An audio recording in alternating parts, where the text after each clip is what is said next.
Good day and welcome back for the second part of our discussion on trig substitutions. Trig substitutions provide us with another new technique of integration. And based upon the form of the integral that we are trying to evaluate, if we cannot apply our previous methods, think maybe no substitutions or integration by parts seem to apply, but the integrand contains expressions of the form seen here. For example, maybe you have this x squared minus 4, and based upon that expression, there will be a substitution that we will want to try. So if your integrand contains a squared minus x squared, a trig substitution of interest would be x equals a sine theta. And immediately upon using this substitution, the identity 1 minus sine squared equals cosine squared will help you simplify your integrand. So there is a substitution and an identity to help simplify the integrand. If your integrand contains a squared plus x squared, we'll try x equals a tangent theta and simplify with 1 plus tangent squared is secant squared. And finally, if your integrand contains x squared minus a squared, we will try the substitution x equals a secant theta, and then use the trig identity secant squared theta minus 1 equals tangent squared to help simplify our integrand. So let's move on to our example. To evaluate the integral of the square root of x squared minus 4 over x, I'll note a substitution or integration by parts doesn't seem to work directly. But note the integrand does contain this x squared minus 4 underneath the square root, which is precisely of the form that we see above, which gives us a potential trig substitution to attempt. So I would like you to take just a moment, pause the video, and write down the trig substitution of interest.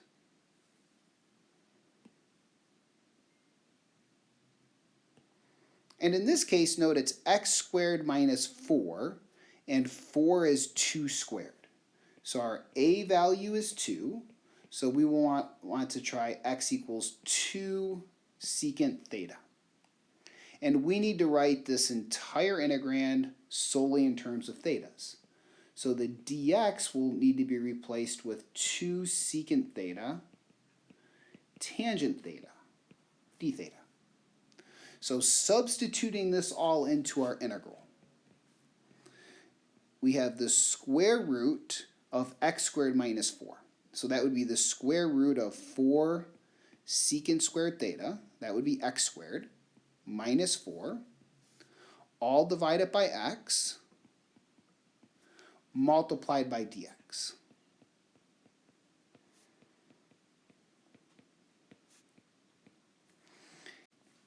And it's worth noting that this is typically what will occur.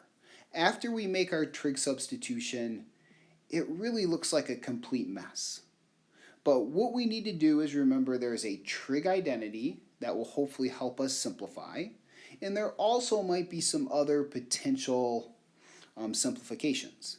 In this case, the 2 secant theta on the bottom and the top cancel each other off.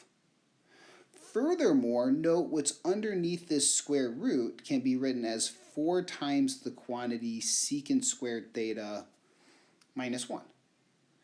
That is where the trig identity of interest comes in. Secant squared minus 1 is tangent squared. So our integrand becomes the square root of 4 tangent squared theta times tangent of theta. And the square root of 4 tangent squared is simply 2 tangent.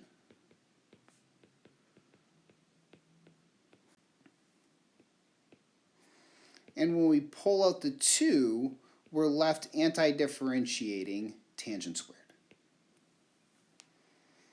And note, as we mentioned in our previous video, once we've used this trigonometric substitution, the resulting integral is going to be a trig integral. So it immediately falls back to this previous topic of discussion. And with that being said, we've really done at least the initial new difficult part of the problem.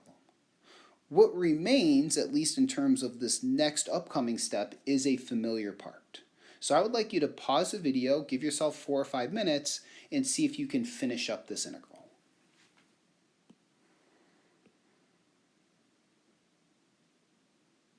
So now that you've thought about this, note we did actually anti-differentiate tangent squared right at the end of the last video discussing trig integrals. And a perfectly good approach to this is to rewrite tangent squared as secant squared minus 1. And realize that we know an antiderivative of secant squared, that would be tangent, and the antiderivative of 1 is theta. And now we find ourselves in this familiar position from a few moments ago. X is equal to 2 secant theta, which tells us x over 2 is equal to secant theta. And I find that students are typically more comfortable working with cosines and sines opposed to secants or cosecants. So let's kind of just take reciprocals. Remember, secant is 1 over cosine. So this is equivalent to saying 2 over x is cosine. And this describes for us a right triangle. So in our triangle, if we indicate the angle theta, where cosine is adjacent over hypotenuse. So this right leg of the triangle, using the Pythagorean theorem, would have length the square root of x squared minus 4.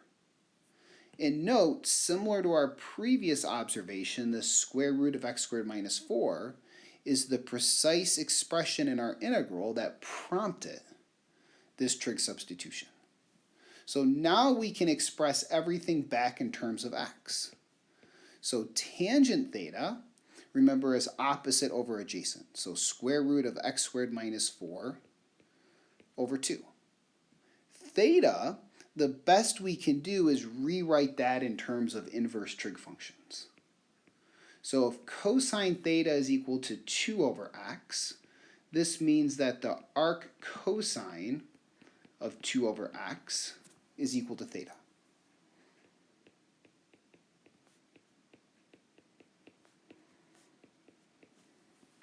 And that completes the example. But note, once again, just to reiterate, based upon this x squared minus 4 underneath the square root, we're prompted to try a trig substitution. In this case, it's 2 secant theta.